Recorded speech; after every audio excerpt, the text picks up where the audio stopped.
Le département de la jeunesse et des sports, entre secousses et avancées. Des secousses, à l'évidence, dans le secteur des sports, du football particulièrement. Là, le remue-ménage est d'abord le fait d'acteurs qui peinent à accorder leur violon. En plus d'un arbitrage en attente de délibération devant le tribunal arbitral des sports, les membres statutaires du football guinéen viennent d'en rajouter une couche en fin de semaine dernière. Ils rejettent en effet à la grande majorité le projet des statuts soumis au vote par le CONOR. Le malaise, c'est aussi l'engouement douché, né du retrait de l'organisation par la Guinée de la Coupe d'Afrique des Nations pour une première en République de Guinée. Pendant ce temps, à la jeunesse, plusieurs se frottent les mains de l'annonce de la relance du processus d'installation du Conseil national des jeunes. Il avait été avorté par 2 fois sous Alpha Condé. L'annonce intervient donc concomitamment à celle de certains chantiers dont les contours restent encore pour quelque peu flous. Lansana Béa Diallo, ministre de la Jeunesse et des Sports, est notre invité de ce matin. Il va se prêter à nos questions pendant plus d'1 heure. Nous avons donc le plaisir de le recevoir. Monsieur le ministre, bonjour et merci de répondre à notre invitation. Bonjour, c'est un grand plaisir d'être avec vous. Jacques, on va commencer avec vous pour la première question. Monsieur le ministre, bienvenue à cette émission. On va commencer justement par l'actualité. C'est bien sûr ce qui se passe aujourd'hui au CONOR. Vous étiez surpris de voir les membres statutaires, même si vous êtes de l'exécutif et on vous dit vous êtes politique, donc vous vous mettez un peu en retrait, mais vous étiez surpris de voir ces statuts bloqués par la majorité des membres statutaires de la Fédération guinéenne de football. D'autant plus que vous avez quand même reçu une partie de ces acteurs un mois avant pour tenter de niveler quand même les incompréhensions entre les différentes parties. Alors, merci pour la question et merci de l'invitation, vraiment. La première chose que je vais dire d'abord, c'est qu'il faut quand même qu'on soit honnête. La crise du football, elle ne commence pas aujourd'hui. Il y a eu un CONOR. Et ce CONOR qui a été mis en place aujourd'hui, il n'a pas été mis en place par le CONOR qui est là actuellement, mais il a été mis en place par la FIFA et la CAF. Parce qu'il y a un problème dans le football guinéen. Et votre question aujourd'hui par rapport à la crise qui est en train de se passer actuellement, elle ne date pas d'aujourd'hui. Donc je ne veux pas dire qu'il y a une crise sur une crise. Mais je dirais que simplement, effectivement, les textes qui ont été mis à disposition en termes de signature, moi je suis un légaliste. Moi j'ai eu la chance d'être administrateur public, j'ai eu la chance d'être élu pendant plus de 20 ans dans une administration en Europe. Et aujourd'hui, moi je peux que respecter les règles. Donc il y a des textes qui ont été mis à disposition. Lorsque je parle de surprise, monsieur le ministre, parce que tout simplement, le CONOR, il est là pour régler justement cette crise qui ne date pas d'aujourd'hui. Et donc le travail qui a été fait aurait dû permettre justement de dépasser ces difficultés. Lorsque nous sommes toujours dans le blocage, et si vous voulez avec le même schéma qui a toujours existé depuis le début de cette crise, est-ce que finalement vous vous dites rien n'est fait pour avancer ? Non, je pense qu'effectivement, il y a peut-être de la résistance. On est dans une refondation aujourd'hui. On prend la transition. On parle aussi évidemment du CONOR qui a été mis en place. L'objectif ici, c'est de remettre en place effectivement des textes qui vont permettre à la Guinée d'être dans la légalité par rapport à tous les autres pays. Et ce texte aujourd'hui, il y a des contestations par rapport au texte. Donc je pense que ce qu'il faut faire aujourd'hui, c'est qu'on va attendre le retour de la FIFA et de la CAF par rapport au refus effectivement aujourd'hui de voter ce texte. Et puis en fonction de ce retour, on va essayer de voir comment on peut mettre tous les acteurs autour de la table pour essayer de trouver une solution ensemble pour sortir effectivement de cette crise. Parce que finalement, c'est le football guinéen qu'on va bloquer. C'est l'évolution de ce sport qu'on va mettre en difficulté aujourd'hui en refusant effectivement d'adapter ce texte.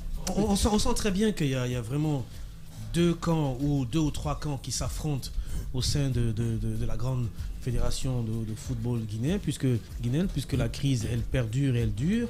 Mais est-ce qu'aujourd'hui, même si vous êtes de l'exécutif et que vous n'êtes que politique, vous avez un droit peut-être moral de regard sur ce que fait la FEGIFOOT, est-ce que, selon vous, il n'y aurait pas eu plus de pédagogie autour des acteurs avant de proposer la première mouture de ce statut? Parce que quand même, pour qu'un statut passe main levée, il faut qu'il y ait implication, il faut qu'il y ait accord de tous les acteurs. Et donc, il faut que chacun se reconnaisse dans ce statut.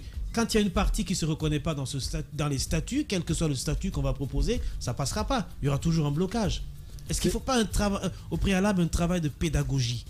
Je pense que c'est ce que j'ai posé comme question effectivement au CONOR, c'est de dire quelle a été effectivement l'approche qui a été mise en place pour expliquer déjà le texte. Parce que, vous savez, quand on voit qu'on refuse par exemple, un des textes qui est obligatoire, qui est le 30% de femmes, par exemple, dans la présentation d'une liste, par exemple, et qu'on est contre ça, ce qui est effectivement un problème.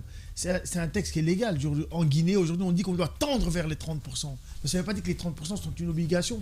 Donc il faut arriver à le comprendre, le texte. Et donc je crois qu'effectivement, il y a un problème de pédagogie certainement et d'explication. Donc c'est pour cette raison que moi j'attends le retour de la FIFA par rapport à ce texte. Et en fonction de ça, je vais aller rencontrer les différents acteurs, effectivement, pour les mettre autour d'une table et essayer de voir de quelle manière est-ce qu'on peut essayer de faire avancer les choses ensemble. Alors, est-ce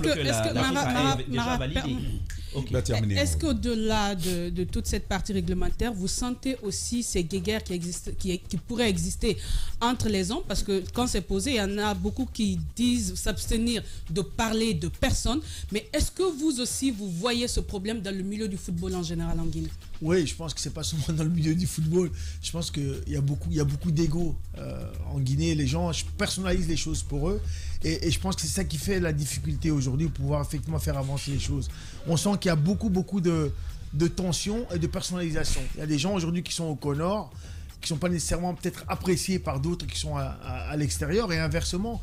Et donc je pense que c'est ça qu'il faut arriver aujourd'hui, c'est d'arriver à mettre en place un dialogue qui réconcilie les choses et qu'on dépersonnalise les choses et qu'on pense beaucoup plus effectivement au développement du sport et du football plus particulièrement, qui est quand même le sport que tous les Guinéens attendent et que tous les Guinéens effectivement soutiennent, et c'est ce qui permet aussi à tout le monde de se rassembler et d'avoir une cohésion sociale au niveau de ce pays. Okay. Voilà le ministre Lansana Bea Diallo, ministre de la Jeunesse et des Sports. Il est notre invité de ce matin. On va avec vous, Antoine Kourma. Oui, monsieur le ministre, l'autre question, c'est aussi le rôle joué par le département à votre arrivée. Vous saviez qu'il y avait crise, et raison de l'arrivée du Connor, qui en lieu et place d'une solution a semblé davantage aggraver le problème qu'il y avait. Et quelle a été la touche Bea Diallo dans cette histoire? Parce que je n'ai pas trop vu Bea s'impliquer pour arranger les choses. Pourtant, vous connaissez la plupart des acteurs, vous auriez pu prendre votre bâton de pèlerin, les inviter en vue d'un rapprochement éventuel. Mais je n'ai pas assez vu ce tact posé par le ministre. Pourquoi? Voilà, on va garder cette question pour la reprise, monsieur le ministre.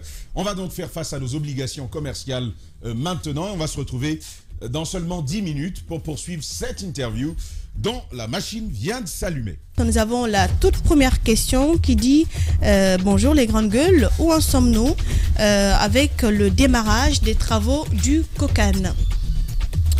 Je réponds déjà maintenant. Allez-y, répondez. Donc nous en sommes à la finalisation des études, donc les APS qui viennent d'être terminées avec les différentes entreprises. Donc le processus devrait être déclenché d'ici quelques semaines pour pouvoir lancer effectivement les premiers chantiers. D'accord. Alors nous avons une seconde question, je pense que c'est dans la même lancée, qui dit où en est-on avec la construction des stades? C'est M. Silla qui vous pose cette question. C'est la même réponse. D'accord. Voilà. Merci beaucoup, Tamba. Merci Aïssatou Sané de ta médiation. Hein. Voilà. On va se retrouver au début de la troisième partie de cette émission. À 11h exactement. À 11h, c'est cela. Voilà, on poursuit notre émission dans un instant. Voilà, nous revenons donc en studio justement pour suivre avec notre invité de ce matin, le ministre Lansana Bea Diallo, ministre de la Jeunesse et des Sports. Avec lui, nous évoquons ces deux principaux domaines d'action en tant que ministre. Antoine Kourma, vous posiez la question du rôle de son département dans la crise au sein de la Fédération guinéenne de football et aussi du Connor. Oui, je demandais donc au ministre quel a été son rôle dans ce conflit qui ne date pas d'aujourd'hui. Est-ce qu'à son arrivée, il y a eu un acte posé en vue de rapprocher les positions de ces acteurs-là? Oui, je pense que votre question, elle est évidemment très intéressante, sauf qu'effectivement, depuis le départ, ça a été mon rôle. Mon rôle a été de dire comment est-ce qu'on peut effectivement essayer de travailler ensemble. Ça a été l'objectif, parce que l'objectif en même temps aussi, ce que je dis aux acteurs du monde du football, je veux dire, au mieux la collaboration se fait, au plus vite ce Connor va partir et il va mettre effectivement les textes pour permettre à ceux qui ont envie d'amener une nouvelle dynamique dans la fédération de pouvoir avancer. J'ai essayé de le faire, effectivement, et je vais encore essayer de travailler là-dessus avec les différents acteurs, essayer de jouer de beaucoup de pédagogie. Qu'est-ce qui a été fait concrètement? Quel est l'acte posé par B? Est-ce que vous avez convoqué tous les acteurs? Dites-nous un peu ce que vous avez fait en termes d'actes posés concrètement. Je dirais qu'il y a eu des rencontres. Il y a eu des rencontres, effectivement, avec moi en tant que ministre des Sports et de la Jeunesse, pour pouvoir échanger avec eux. Avec tous les acteurs. Avec tous les acteurs, oui, bien sûr. Oui, tout à fait, avec les acteurs du football. Et donc maintenant, ce que je viens de vous dire aujourd'hui, avec ce qui est en train de se passer, je vais attendre le retour de la FIFA. Et en fonction de ça, je vais essayer de mettre les acteurs autour de la table pour les mettre effectivement devant une chose qui est claire aujourd'hui. De votre regard, monsieur le ministre, de votre regard, qu'est-ce qui coince dans le football aujourd'hui? Selon vous, après observation à l'étranger et une fois en Guinée, pour vous, c'est quoi le problème? Mais le problème de la Guinée aujourd'hui, c'est la personnalisation de la chose. Autant de la chose publique aujourd'hui, évidemment, c'est le travail qu'on est en train de faire au niveau de l'État, autant aussi des différentes fédérations. Ce que les gens, aujourd'hui, quand ils prennent une fédération, c'est leur fédération, c'est pas une fédération qui permet effectivement de développer et d'amener une dimension beaucoup plus nationale avec un accompagnement stratégique. Et ça, c'est la grosse difficulté qu'on rencontre en Guinée aujourd'hui. Et c'est ce que moi, j'ai envie de travailler effectivement avec les différents acteurs pour qu'ils comprennent qu'ils ont un rôle essentiel aujourd'hui dans ce qu'ils sont en train de mettre en place, dans ce qu'ils sont en train de faire. C'est de s'impliquer d'une manière beaucoup plus transparente et beaucoup plus, évidemment, je dirais large, avec l'implication de beaucoup plus d'acteurs. On va revenir sur les statuts, puisqu'il y a des soupçons qui pèsent sur vous-même en tant que ministre. On estime que le travail qui a été fait, en tout cas un camp, le camp des 54, estime que les statuts ont été élaborés pour favoriser certaines personnes, dont vous, votre frère. Quel rôle avez-vous joué dans l'élaboration de ces statuts? J'ai 9 frères et sœurs. Oui, mais je votre crois... frère Joe, un de vos frères alors qui a été du monde du football aujourd'hui, je crois. Mais moi j'ai été dans le monde du football, j'ai été président du AFIA pendant 13 ans, de 2000 à 2013. Que répondez-vous à cela?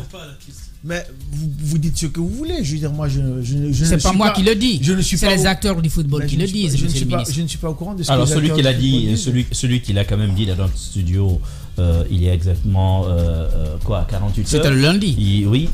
Lui, il a été quand même le porte-parole, je dirais, le responsable de la communication de la Fédération guinéenne de football. Vous savez, moi, je suis un légaliste. Donc, si on dit des choses, on doit amener des preuves. On doit amener des éléments tangibles.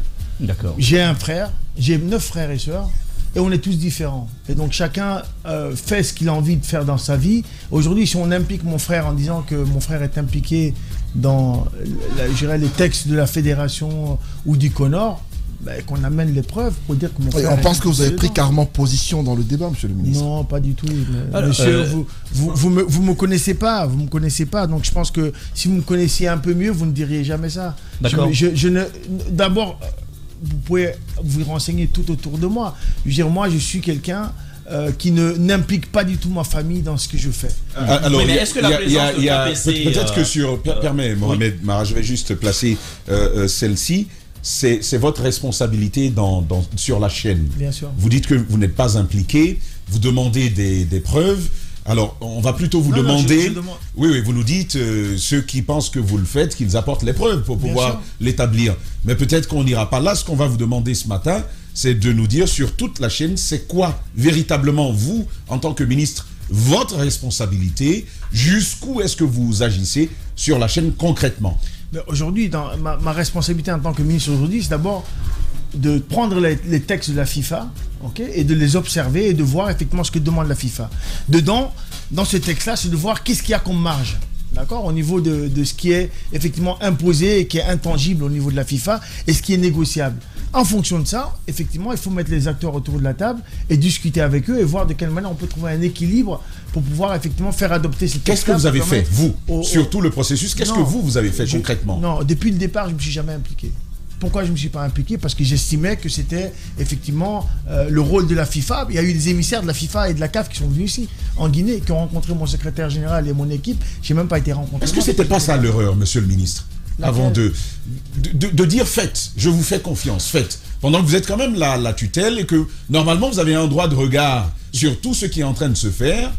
Est-ce que laisser ces acteurs-là, sachant toutes les tensions et les jeux d'intérêt qu'il y a autour, est-ce que vous n'avez pas péché? Je veux l'entendre. Ils sont politiques. Je veux l'entendre. Mara, je veux l'entendre sur ce lot-là. Parce qu'il le dit lui-même, il reconnaît qu'il leur avait fait confiance. Maintenant, vous découvrez que ça n'a pas marché. Non, je ne découvre pas que ça ne marche pas. Je découvre simplement qu'il y a... Monsieur le ministre, ça n'a pas marché. Non, laissez-moi aller jusqu'au bout. Je découvre une chose, c'est que la CAF et la FIFA ont mis en place des textes. Ils sont venus eux-mêmes ici, les émissaires. Ils ont travaillé sur les textes. Ils ont dit, voici les textes, effectivement, qui sont pour nous acceptables. Ils l'ont soumis au vote et les votes n'ont pas été acceptés. Vous dites que je ne m'implique pas. Non, si, mon implication... Aujourd'hui, moi, je suis politique. Vous venez de le dire vous-même. Ce n'est pas mon rôle à m'insérer dans ce qui se passe au niveau, à m'immiscer dans ce qui se passe dans les fédérations. Je suis désolé. C'est ce qui se passait avant. Je ne demande pas de vous immiscer. Non, je vous dis. Je vous demande simplement de suivre, de coordonner. Je suis. C'est ce que je demande. Je suis aujourd'hui. Et le blocage dans lequel on est aujourd'hui, il y a un retour qui va être fait par la FIFA et la CAF. Et en fonction de ce retour-là, je vais effectivement jouer mon rôle que je dois jouer. Mais je ne peux pas jouer mon rôle en amont. Je suis désolé, il ne faut pas confondre les deux. Alors, revenons un peu sur cette question. Vous avez reçu, il y a quelques semaines, les différents acteurs justement de cette crise en tant que ministre de la Jeunesse et des Sports. Vous avez reçu, donc, je disais, ces acteurs. C'était quoi la raison de cette rencontre? Et on nous dit que des menaces même auraient fusé ce jour-là. Notamment, il y aurait eu un échange assez difficile entre Madame Adia Mariam Sy Diallo et le général Mathurin, l'ancien président de la Ligue professionnelle de football de Guinée, dans votre bureau. Qu'en est-il? Ma deuxième question, puisqu'il faut revenir encore à cette question familiale, est-ce qu'aujourd'hui, l'arrivée du patron, du PDG de Guy Copresse, à la fois comme sponsor titre du championnat de Ligue 1 en Guinée, mais aussi auprès de votre fils, qui est un boxeur, Ibrahim, est-ce que vous n'avez pas l'impression qu'aujourd'hui les gens font l'amalgame et que donc on vous soupçonne vous d'être proche de KPC, donc il ne faut pas oublier qui a repris le club que vous avez laissé, le Afia Football Club? Ah, ça c'est... Il y a beaucoup d'imbrications. On fait toutes les connexions. Vous ne comprenez pas ça? Alors, écoutez... La première, pourquoi les acteurs étaient chez vous? Il a oublié la première. Non, la première, ils sont arrivés chez moi. Non, mais j'ai une très bonne mémoire. Je suis boxeur, j'ai pris des coups, mais ma tête, elle fonctionne encore. D'abord, tout est à la place. Tout à fait. D'abord, par rapport à votre première question, j'ai effectivement reçu Monsieur Mathurin et Madame la présidente du CONOR, puisqu'il y avait un blocage, effectivement, quelque part. Et donc, j'ai essayé, effectivement, de les mettre autour d'une table. Il y a une chose qui est sortie de là, c'est qu'ils se sont dit, comment ça se fait que nous qui sommes des amis, qui avons été dans un gouvernement commun, est-ce que ça ne fonctionne pas? Ils sont pris dans les bras, ils sont embrassés. C'est comme ça qu'on s'est quittés. Contrairement à ce que vous dites qu'ils sont criés dessus, qu'il y a eu des échanges, c'est complètement faux. Ils sont embrassés, ils sont pris dans les bras, ils ont dit voilà, on est des amis, c'est pas normal que ce qui se passe effectivement actuellement ne fonctionne pas. Et moi, la chose que j'ai demandé, et à Monsieur Mathurin, et à Madame, c'est de dire aujourd'hui, on doit sortir de cette crise. Et j'ai dit à M. Mathurin, l'objectif c'est quoi? C'est que le CONOR puisse partir dès le mois d'avril. Donc au plus effectivement on va prolonger la crise, au plus le CONOR va rester. C'est clair et net aujourd'hui. Donc c'est que j'avais comme objectif, c'est de dire ok, comprenez aujourd'hui et allez effectivement ensemble pour sortir de cette crise, pour qu'on permette effectivement au football guinéen de pouvoir effectivement avancer et évoluer. Alors, la deuxième question. Ah, la deuxième, ok, allez-y. Le cas KPC. Vous dites KPC. KPC, en 1998, j'ai boxé en Guinée. Ouais. Vous vous en souvenez? Absolument. D'accord. J'ai fait un très grand événement ici. Et KPC a été effectivement une des personnes qui a eu un contrat au stade du 28 septembre qui lui ont permis certainement aussi d'être dans une dynamique aujourd'hui, de démarrer un peu son entreprise, qui démarrait son entreprise à l'époque. Je suis en Europe, je suis parti en Belgique depuis 98, jusqu'à ce que KPC a repris le Afia Football Club. Je n'ai pratiquement pas de contact avec KPC. Je n'avais même pas de numéro de téléphone de KPC. Je suis revenu en Guinée aujourd'hui. Je suis arrivé en Guinée, KPC a pris effectivement le championnat. Tout le monde peut le faire. Tout le monde peut le faire. Si vous avez envie de jouer un rôle effectivement dans le sport, aujourd'hui c'est ce qui devrait se faire. Il n'est pas normal que dans notre pays, aujourd'hui, que ce soit que l'État qui soutiennent toutes les fédérations et tous les sports. Chaque, aujourd'hui, acteur économique devrait jouer son rôle. S'il a envie de jouer son rôle et qu'il veut effectivement devenir majeur sponsor de la fédération, ben, tant mieux pour mon département, ce qui va me permettre aussi moi d'impulser des moyens dans d'autres fédérations pour les accompagner et appeler d'autres acteurs aussi à s'impliquer dans ça. C'est la première événement. Vous dites qu'ils sponsorisent mon fils. Je vais commencer aujourd'hui, moi, à dire KPC sponsorise mon fils et il y a quoi? Il y a un conflit d'intérêt parce qu'il sponsorise mon fils. Ça, c'est mon fils, il a 23 ans. Il a 24 ans, il a fini ses études, il joue un rôle, il a un management autour de lui, c'est un boxeur au niveau international et aujourd'hui, il a une dimension internationale. Il y a un Guinéen qui dit je vais te sponsoriser, je vais t'accompagner. C'est leur deal, moi je n'ai rien à voir avec ça.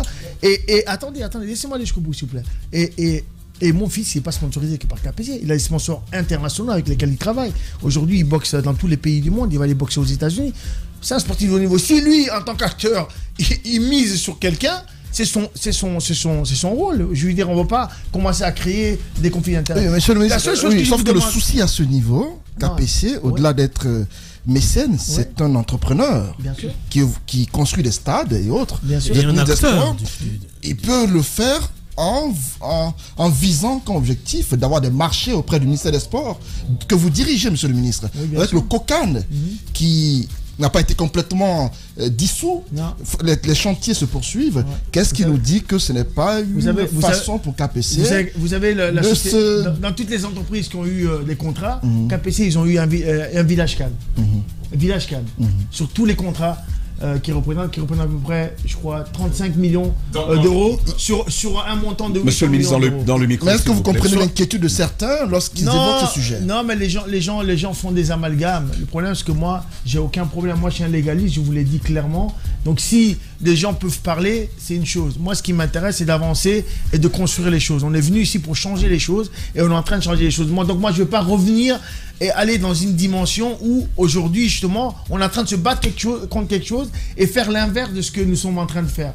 Je ne suis pas dans cette dynamique-là. Aujourd'hui, KPC joue son rôle, effectivement, qui est de dire je veux accompagner le sport, je veux accompagner les sportifs. Et d'ailleurs, je pense qu'il sponsorise énormément de personnes. Donc, il faut le laisser faire son job. Et vous ne trouverez jamais un coup de fil ou un lien entre moi et KPC concernant ces éléments-là. Donc voilà, j'ai pas de Parfait.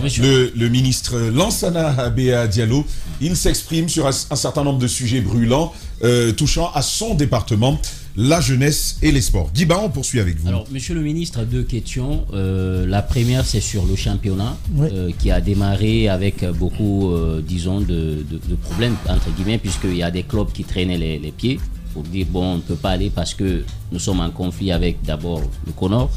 Ils ont saisi le TAS, notamment Mathurin, mais finalement, ils ont rejoint le championnat. Est-ce que vous ne pensez pas que tout cela aujourd'hui dénote vraiment de cette crise qui est en train de miner le secteur et qu'il est temps d'apporter vraiment un traitement de choc? Ça, c'est la première question. La deuxième, c'est le stade d'Onongo, qui est quand même une concession entre Sam GBM et l'État guinéen sur des années. Mais on a constaté qu'il y a eu un DGA qui a été nommé par décret. Et beaucoup disent aujourd'hui qu'à ce niveau, il y a un problème. C'est une entité privée qui est engagée avec l'État, mais qu'on les envoie un cadre du ministère au sein du stade. Est-ce que, à votre avis, vous comprenez ce message-là qui veut dire que c'est vraiment illégal? Ça. Non, c'est pas... alors, concernant votre première question, je ne sais pas quelle est aujourd'hui la structuration des choses, mais pour le DGA, c'est dans les textes depuis le départ. Et donc, c'est simplement que le DGA n'avait pas encore été nommé. Donc, le DGA qui a été mis à disposition, c'est une concession publique-privée. Donc, ce n'est pas une concession privée. C'est une concession publique-privée où il y a effectivement une implication aussi du public dans le rôle concernant le stade de général Lansana Conté. Donc, on a effectivement fait que appliquer les textes qui sont là. Et aujourd'hui, c'est une collaboration qui se fait. On a besoin d'avoir des retours. On n'avait pas beaucoup d'informations concernant la gestion du stade. Aujourd'hui, on les a effectivement à travers un directeur adjoint qui a été nommé au niveau du stade. Donc, c'est des textes, c'est pas quelque chose de nouveau. C'est des textes qui ont été repris. Parfait. Roby. Oui, monsieur le ministre, le traitement de choc dont parle Djiba est bien évidemment important. Mais est-ce qu'aujourd'hui, le ministère, en tant que tutelle du sport guinéen, ne privilégie pas trop la Fédération guinéenne de football, même si on sait que les financements, 60-80% des financements de cette fédération viennent de la FIFA? Mais on sait très bien que l'adhésion est plus populaire du côté du football, c'est vrai, mais ce n'est pas le seul sport qui marche dans notre pays. Est-ce que le fait que la fédération guinéenne du football est finalement la femme aimée du ministère des Sports au détriment des autres fédérations, ne focalise pas beaucoup l'attention des acteurs du sport en général sur la fédération du football et n'attise pas beaucoup de convoitises, d'où ces problèmes. Est-ce que s'il y avait une équité, une certaine forme d'équité entre les fédérations dans le traitement financier, etc., est-ce qu'on n'aurait pas pu trouver d'autres solutions? Oui, c'est vrai ce que vous dites, mais ça c'était avant. Moi, depuis que je suis arrivé... mais c'est avant, mais vous êtes là pour trouver les solutions. Non, je dis ça c'était avant ce que vous êtes en train de dire. D'accord. Aujourd'hui, vous pouvez demander à toutes les fédérations. Le basket, ça marche par exemple en Guinée. Vous pouvez demander à toutes les fédérations aujourd'hui sportives. Le président est à la CRIEF. Oui, le président, mais je parle du sport. On fait du basket. Oui, les gars, on va laisser. Tu parles du président, mais moi je parle. Je vais répondre à... Allez-y, vous êtes seul à parler à l'antenne. Allez-y. Je réponds. Je réponds à votre question. Aujourd'hui, toutes les fédérations ont été soutenues beaucoup plus que ce qu'ils l'ont été par le passé. Vous pouvez demander à toutes les fédérations. Pas équitablement. Si, non, je vous assure. Qu'est-ce que vous appelez équitablement? Je veux dire, tout est trop proportionnel. Je veux dire, quand vous avez le football qui va pour une qualification de la... Vous pouvez donner des éléments de budget, par exemple, des éléments de budget. Comment vous répartissez le budget entre les différentes disciplines sportives? Parce que ça nous aiderait à comprendre que vous êtes équitable. Ça, c'est une très bonne question. Même du point de vue des infrastructures, même. L'équité du budget aujourd'hui part sur un arrêté. Un arrêté qui existe. Il y a un arrêté ministériel qui existe aujourd'hui. Donc c'est là-dessus que ça se base.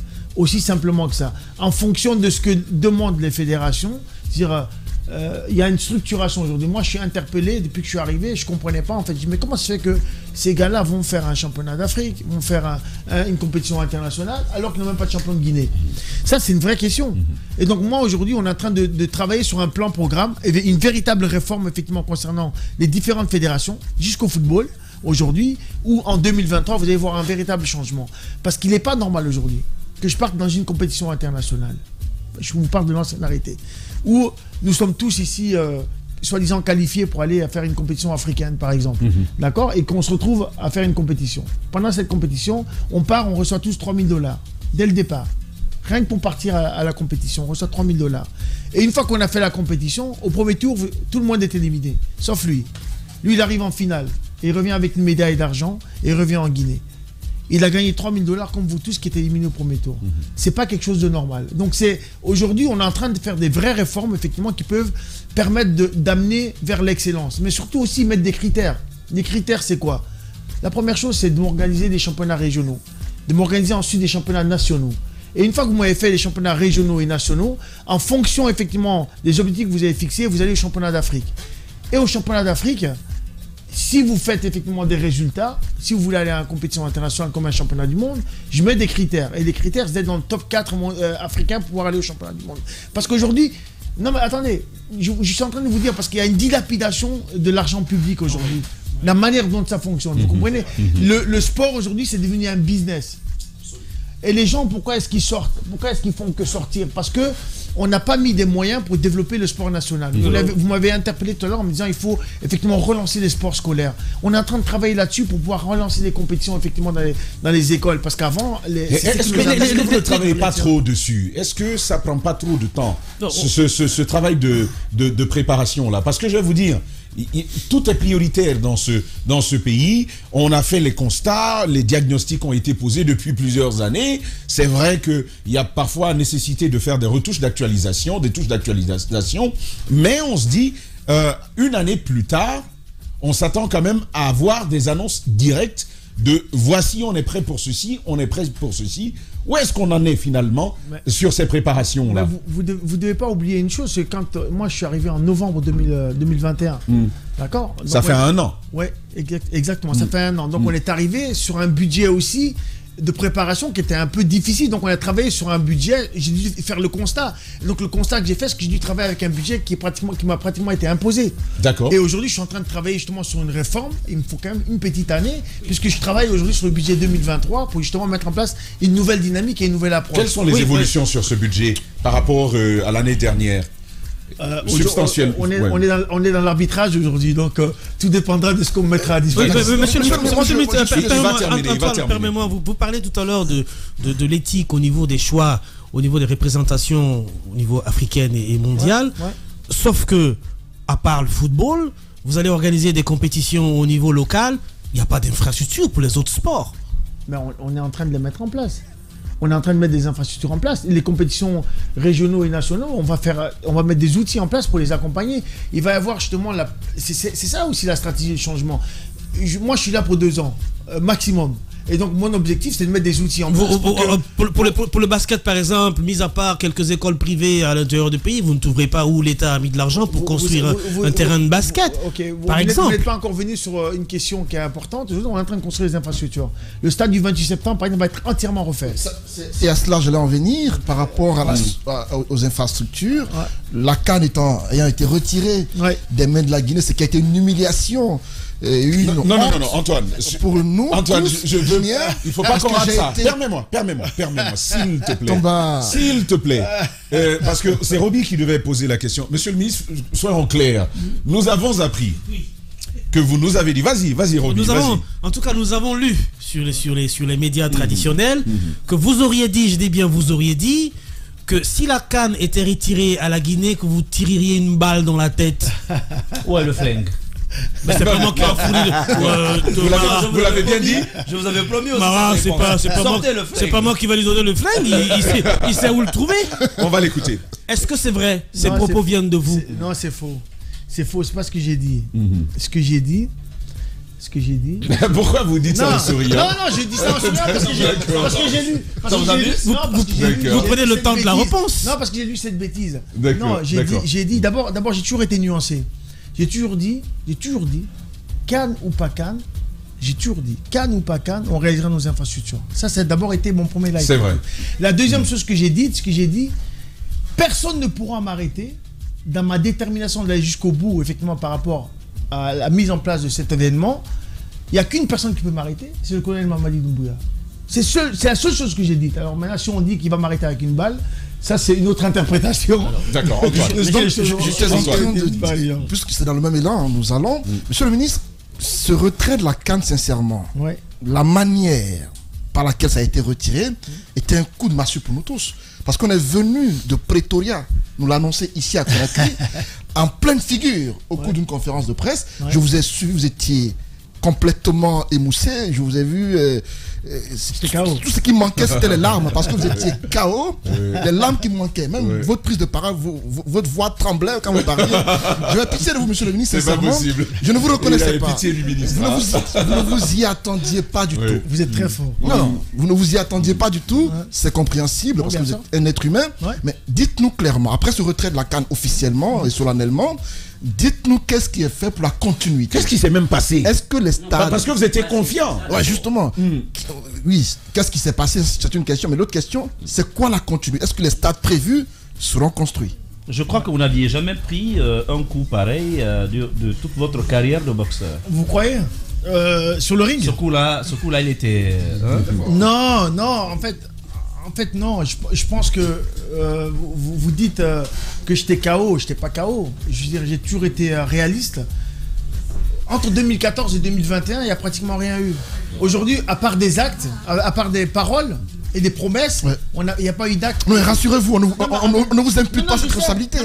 Vous avez fait de votre mieux. Non, je sais. Donc, il n'y a pas eu d'actes vraiment posés. Et quand nous avons commencé à poser nos actes, qu'est-ce qui s'est passé? Ce qu'on s'est rendu, la CAF s'est rendu compte. Attention, il se passe quelque chose en Guinée. La stratégie que nous avions mis en place de nous dire, bon, de toute façon, on va les laisser aller jusqu'au bout et on va leur retirer de toute façon en dernière minute, puisqu'ils ne font rien, ils sont en train de faire en Guinée. Attention, il faut envoyer une inspection. Et ils ont envoyé une inspection. Et ils ont vu effectivement que ça bougeait en Guinée. Et puis quand ils sont arrivés, ils se sont rendus compte, le président de la CAF, quand il est venu ici avant d'annoncer, il s'est dit, mais je ne savais pas que vous avez été aussi loin. Vous avez signé les contrats, vous avez effectivement lancé les études, vous avez... dans l'identification des différents sites, etc., on a vu que le processus est beaucoup plus loin que ce qu'on m'a annoncé moi en tant que président de la CAF. Mais sauf que cette décision, elle a déjà été prise il y a très très longtemps, effectivement, par tous les membres de la CAF, et que moi, aujourd'hui, je ne peux pas faire marche arrière. Donc la visite n'était que cosmétique, quoi, entériner une décision préalablement prise. Exactement. Et donc lui, il vient et il dit, écoutez, moi, la Guinée, c'est un pays qui est en lien avec le mien. On a une histoire. On sait que c'est un des premiers pays qui a défendu l'Afrique du Sud, etc. Moi, je veux vous accompagner. Et pour vous accompagner, je veux que vous continuiez la dynamique dans laquelle vous êtes. Parce que finalement, il y avait que des paroles. Aujourd'hui, il y a des actes. Quand il y a des actes, on peut effectivement, nous, à un moment donné, vous soutenir et vous accompagner. Donc, continuez dans votre dynamique. Je vais mettre en place un bureau de la CAF ici en Guinée pour vous accompagner dans le processus dans lequel vous êtes.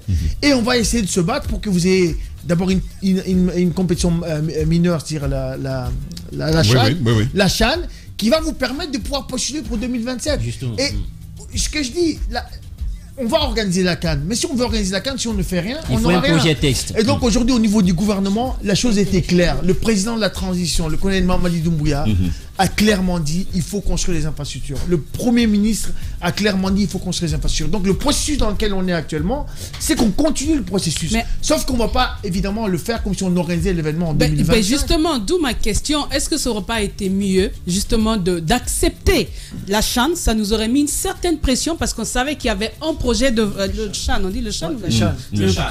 Et d'accepter ça, si vous acceptez, ça aurait été une sorte de pression parce que vous savez qu'il y a un projet qui est là, qui a une date. Et que rejeter ça aujourd'hui, c'est comme si on peut réaliser à tout moment. Non, on l'a pas rejeté. Je vous assure, ça n'a pas été rejeté. C'est ce qui a été dit. Non, ça a été proposé, sauf que c'est comme les autres. Quand cette proposition est faite, il faut que ça soit voté. Il y a d'autres candidats, il y a d'autres pays qui sont candidats pour organiser la CHAN. Donc aujourd'hui, on ne le médiatise pas trop, mais lui, il a dit que ça va être son combat. Il reviendra en février ici, voir comment est-ce que la Guinée avance, et en fonction de ça, il ira défendre cette position. D'accord. Donc ce qui a filtré comme quoi le colonel Doumbouya a carrément rejeté cela, c'est pas vrai. Il y a cette question de précision quand même sur le sujet évoqué. Le budget est-il disponible pour toutes les infrastructures aujourd'hui? Alors aujourd'hui, on est dans un processus de financement. Je vous l'avais expliqué à l'époque, c'était un EPCF.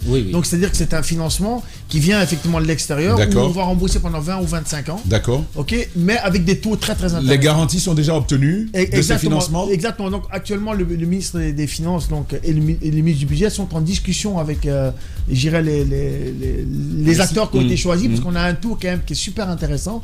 On a un taux à peu près d'un peu moins de 1% actuellement pendant 20 ans qui va être effectivement... Monsieur le ministre, non, pas du tout. D'où ça provient? De quoi ça vient d'où? Canada et Turquie. D'accord, allez-y. Voilà, monsieur le ministre, deux questions. Justement, c'est sur les infrastructures. C'est vrai que... Il faudra, s'il te plaît, avancer, enchaîner avec CNJ, le dossier de la jeunesse. Voilà. On va aller après CNJ. C'est vrai qu'on allait être le centre du monde, puisqu'organiser la Coupe d'Afrique, vous devez, au-delà de l'infrastructure, c'est l'image du pays. C'est une question de prestige. Alors, stade de Bokeh, l'Abbé Zérékoré, 15 000 places. Avec des stades d'entraînement. Kindia Kankan, stade de compétition de 20 000 places. Conakry, stade de compétition de 40 000 places. Et Ansoumania, rénovation du stade du 28 septembre. Et stade d'entraînement à réhabiliter, mission de Koléa. Et ensuite, cabinet Kouyaté ici à Matoto a reconstruit de 1000 places. Projet Goal FIFA 1. Et des villages Cannes à l'intérieur du pays. Vous parlez de 72 villas par site pour un total de 360 villas. Est-ce que, à date, avec l'objectif que vous donnez, ces projets-là, c'est les mêmes qui vont être réalisés, ou bien vous revoyez à la baisse vos ambitions? Ça, c'est la première question. La deuxième, c'est sur le Conseil national de la jeunesse. Il y a eu une rencontre avec les jeunes, j'y étais. Et aujourd'hui, on est à quel niveau? Puisqu'il y avait des forums à l'intérieur pour expliquer les textes, les règlements. Est-ce que c'est bouclé? Est-ce qu'on s'achemine aujourd'hui vers la mise en place du Conseil national de la jeunesse? Merci. Alors, pour votre première question, aujourd'hui, le processus dans lequel on s'est engagé, on a signé des contrats avec des entreprises. Toutes les entreprises aujourd'hui ont payé, effectivement, déposé leur contrat, enregistré leur contrat, ont payé près d'1 million d'euros par entreprise. Donc ça veut dire que le processus dans lequel on est aujourd'hui, c'est un non-recul. La seule chose qu'on peut faire aujourd'hui, c'est de voir effectivement comment est-ce que l'urgence est la même ou pas par rapport à l'organisation de la CAN en elle-même. Donc ça, c'est le processus dans lequel on est. Mais le financement en lui-même, le principe du financement en lui-même, qui est d'environ 800 millions d'euros pour tout ce que vous avez cité. Et il y a 27 terrains d'entraînement en plus de ce que vous avez cité là, à l'intérieur du pays, mais qui sont aussi des terrains de compétition qu'on pourra utiliser, entre 1000 et 5000 places. Et l'avantage évidemment de la stratégie qu'on a mis en place, c'est que tous nos terrains, aujourd'hui tous nos stades qu'on va construire de 15 000 places, 20 000 places, sont des stades qui sont amovibles. Donc ça veut dire si demain je décide d'aller mettre 2000 places au fin fond des Kérouanais, je peux prendre 2000 places à Cancan et aller les mettre à Kérouanais. Enfin, ça c'est un exemple que je donne. Démontable, tout à fait. Donc amovible. Donc ça c'est un peu l'intelligence dans laquelle on a essayé d'aller. Mais aussi, tout le processus aussi qu'on a mis en place, c'était que l'implication effectivement des entreprises guinéennes pour pouvoir entretenir le stade. Ça, c'était quelque chose d'important. Mais vous devez savoir aussi que tout ce processus-là... Puisque les grands stades, on sait que ça coûte des millions d'entretien. Exactement. Tout ce processus-là qu'on a mis en place va nous permettre d'engager environ 1 million d'emplois, de créer environ 1 million d'emplois chez les jeunes aujourd'hui en Guinée. Par rapport à une approche IMO notamment qui nous permettrait effectivement de mettre une nouvelle dynamique par rapport c'est un sujet assez dense sur lequel nous aurions bien aimé nous approfondir davantage, mais pourquoi pas à une de ces occasions on pourrait avoir une émission absolument sport en République de Guinée. Il y a quand même le cas de la jeunesse, parce que là nous sommes très poussés par le temps. La jeunesse, aujourd'hui, une véritable problématique. Première question, où en est-on du processus de mise en place du Conseil national de la jeunesse? On sait que le département a donc relancé le processus, au moins en termes d'annonce. Où est-ce qu'on en est aujourd'hui? Monsieur le ministre, la deuxième question, là, il y a quand même pas mal de violence aujourd'hui qui atteint les jeunes, des jeunes comme acteurs de la violence lors de manifestations, ou même simplement comme ça. Ces problématiques-là sont analysées comment et quelles solutions est-ce que votre département apporte à tout cela? Merci. Pour la première question, le CNJ, nous avons énormément avancé sur le processus, puisqu'on a organisé effectivement plusieurs forats. Un fora qui a été notamment organisé à Fria à l'époque, parce que moi j'ai dit à mes hommes, je veux qu'on aille des endroits où on ne va pas d'habitude toucher les jeunes. Donc on a vraiment fait l'intérieur du pays, notamment on a déjà organisé 2 forats en Moyenne-Guinée et en Guinée forestière, où on a organisé effectivement les forats, où on a consulté les jeunes vraiment d'une manière très approfondie. Donc il nous en reste encore 2 à organiser d'ici la fin de l'année. Et c'est suffisant? 4 forats pour toute la Guinée? Oui, mais je pense qu'il y avait déjà eu toute une dynamique qui avait été déjà lancée avec l'élaboration, effectivement, à la rencontre des différents acteurs. Et donc, l'objectif, évidemment, après, par la suite, c'est de mettre en place ce fameux Conseil national de la jeunesse qui, pour moi, sera mis en place premier trimestre 2023. D'accord. Et dans le processus dans lequel on est actuellement. Mais vous devez savoir que ça va partir d'en bas jusqu'en haut. Les sous-préfectures, élections, les préfectures, élections, évidemment les régions, et puis après on va effectivement vers un conseil national. Ça c'est vraiment la stratégie qui est en train d'être mise en place. Sur la radicalisation aujourd'hui, on parle un peu de Sigiri, on parle de l'Axe, mais en fait, vous savez, on a connu le même phénomène dans beaucoup de pays. Quand il y a la pauvreté, quand il n'y a pas de travail, c'est compliqué effectivement aujourd'hui d'avoir une jeunesse qui arrive à se canaliser, à se retenir. Et donc c'est pour cette raison qu'on est en train de travailler notamment sur un super projet qui s'appelle Émergence Bambeto, COSA, et un projet à Sangoya. C'est un projet qui va amener une nouvelle dynamique parce qu'on veut justement permettre aux jeunes qui sont dans leur quartier, dans leur zone, d'être des vrais acteurs. D'abord en les amenant dans une dimension de réinsertion socio-professionnelle, mais aussi en leur proposant effectivement un développement économique à travers un projet dans lequel ils peuvent s'inscrire dans une dynamique. La problématique de la jeunesse guinéenne aujourd'hui, c'est parce qu'on ne s'en occupe pas.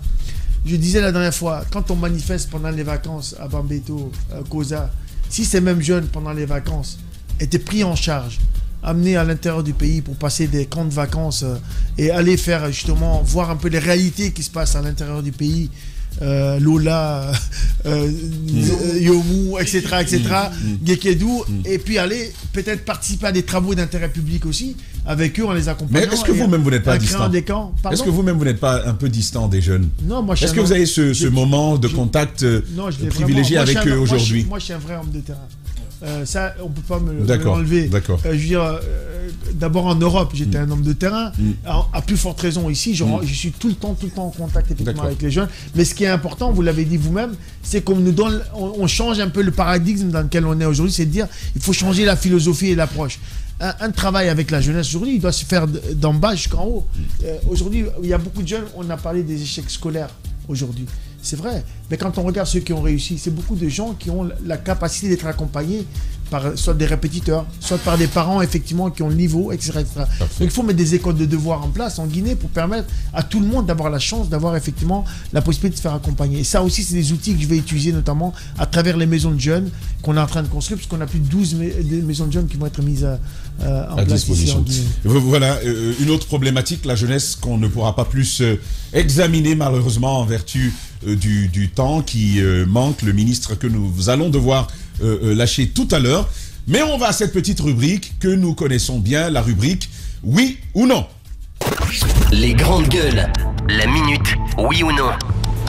Un feu roulant de questions avec une seule réponse possible, oui ou non.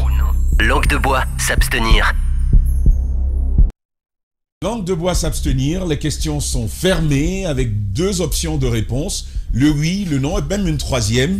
Si vous n'avez pas de réponse, si vous ne souhaitez pas répondre, vous pourrez tout simplement dire joker. Mais un seul joker. Un seul joker par ailleurs. Bon, enfin, ça c'est l'évolution de la législation, notre législation maison.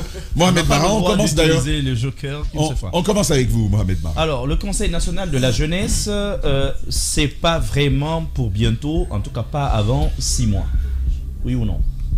Non. Antoine Kourma.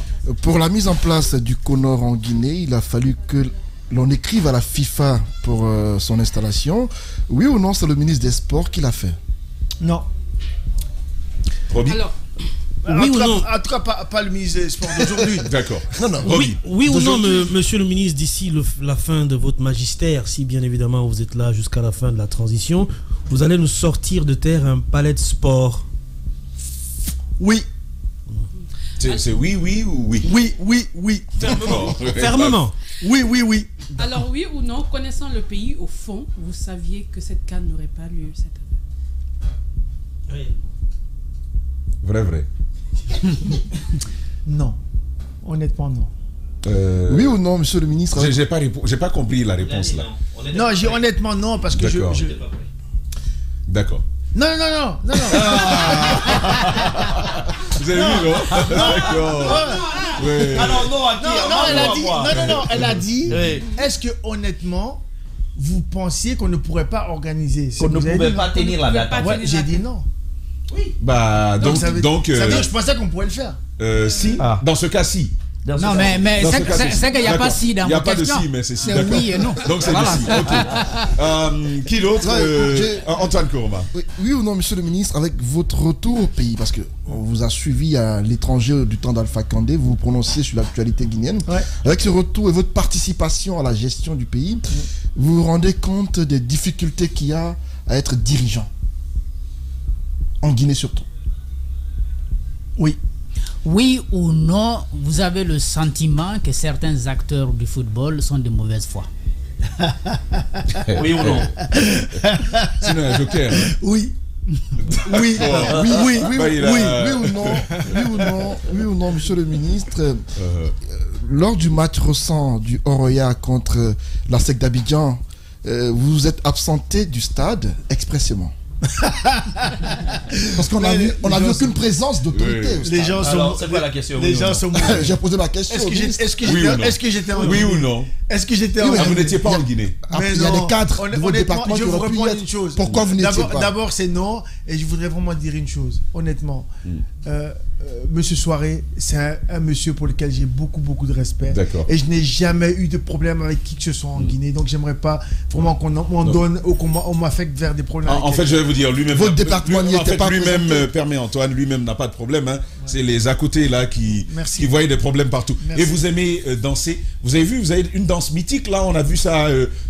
Bon, j'ai pas envie de dire pourquoi vous dansez comme ça, mais pourquoi je mais danse? ça fait partie Pourquoi de. j'aime danser? Ça fait, oui. Oui, ça on a remarqué, vous adorez la danse. Oui. Mais moi, j'étais un grand danseur. Je fais partie des années 80, des breakers des années 80. Donc D'accord. Monsieur le ministre, c'est la danse de la boxe. Hein. C'est la danse de la boxe. Voilà. Merci. On va devoir Joe, on me tape ici. On me dit que c'est fini. On va donc dire merci au ministre de s'être prêté à nos questions de ce matin. Un peu plus d'1h30, hein, vous êtes avec nous. Merci. C'était un plaisir de vous avoir. Et on pourrait justement, encore une fois, vous solliciter pour aller plus en profondeur de ces thématiques que nous avons plutôt effleurées ce matin. La jeunesse. Hein. Voilà, absolument, la jeunesse en l'occurrence. Continuez à rester avec nous, marquons cette petite pause et on se retrouve dans seulement 9 minutes et ce sera avec la médiatrice.